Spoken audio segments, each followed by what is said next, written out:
Welcome to the last edition of Under the Golden Dome. The Iowa Legislature adjourned sine die on Saturday morning at 4:30 a.m. after 2 marathon days of action as they went 3 days past, almost 4, the deadline, which was originally set for April 16th. There were a lot of things moving fast and furious, and it was difficult, obviously, to be able to influence all of that. So I just wanted to give you kind of a brief recap of the session from our perspective. First of all, I think it's important to note that Michelle and I collectively watched over 200 bills. That doesn't mean that 200 bills related to education or local governments moved, but they were certainly in the mix. That's probably the largest number of bills that any lobbyist has to track and engage upon. Secondly, it was a rough session, which seems to be the theme of our legislative sessions these last few years, but we did have some wins, and I'll cover those in just a second. So let's start with the AEAs. Obviously, the AEA bill is signed into law, and now there's a lot of questions about what does it mean, what are they going to look like, what services are they going to provide. I wish I had answers for you, but I do not. One of the things that's really important to note is the AEAs took a hit of $32.5 million. That's a reduction of $32.5 million, which will essentially have to come out of special ed. And that includes a $10 million hit that is new, which is being transferred to the Department of Education to fund the new Division of Special Education. Now, legislators will tell you they didn't realize they were voting on that, but the fact is they did know. They were told that the 10 million would be going there. They just thought it would be new money. Secondly, as part of the AEA bill, we had the teacher compensation package. Obviously, the rollout of that has also been somewhat confusing, with probably more questions than answers. Two things to note about that. Number one, House Republicans thought they were voting for $22 million to help with wage compaction. That actually wasn't the case. There is no money for wage compaction. So if you're a district that needs all of the TSS to bring your teachers to the required minimums, you're going to have to figure out how you keep your other teachers and staff members whole. Secondly, the AEA bill did authorize $14 million for salary increases for paras and other school staff.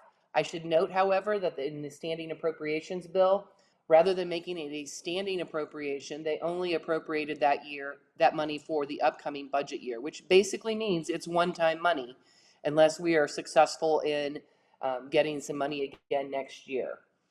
One big win that we had, and this is one that came at the end of session, was we've restored the March 1 open enrollment deadline.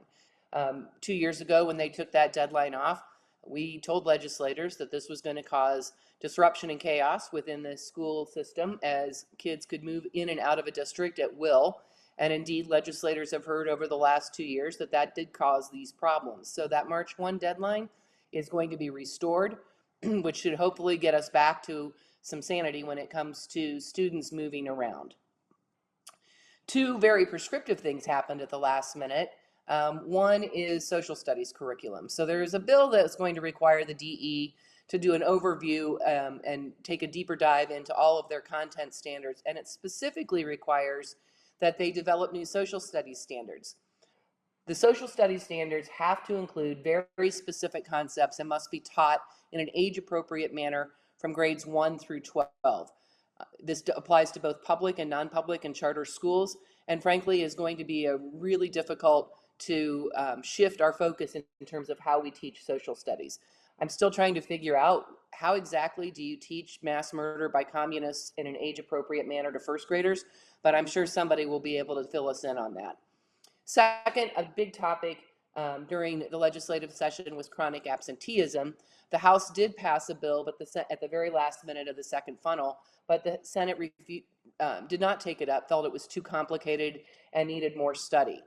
At the end of the day, the budget bill included a modified version of the House's chronic absenteeism bill, which will provide a very prescriptive outline of the interventions that all districts must take, even if they have a plan in place that they have developed and has been working successfully.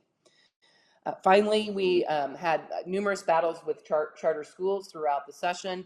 One of the biggest ones was their desire to have a right of first refusal for the sale of any school district property, buildings, and land. And we were successful in negotiating that down to a more free market approach. And at the end of the day, what it says is you can't refuse to sell to a charter school or a non-public school if they are the highest bidder.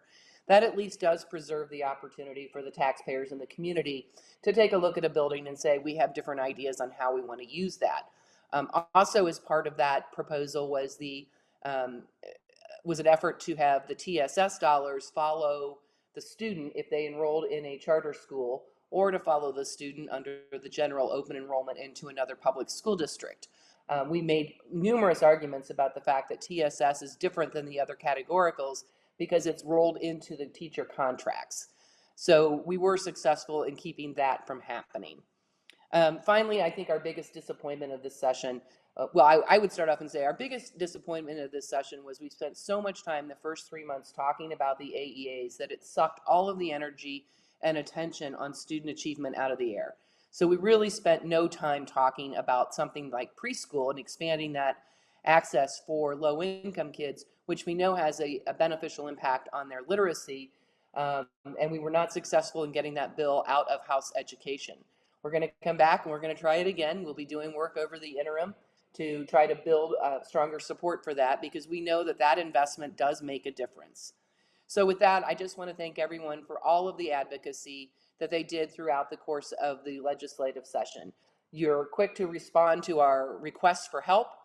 You reached out, you touched base with your legislators, and that paid off on a number of areas.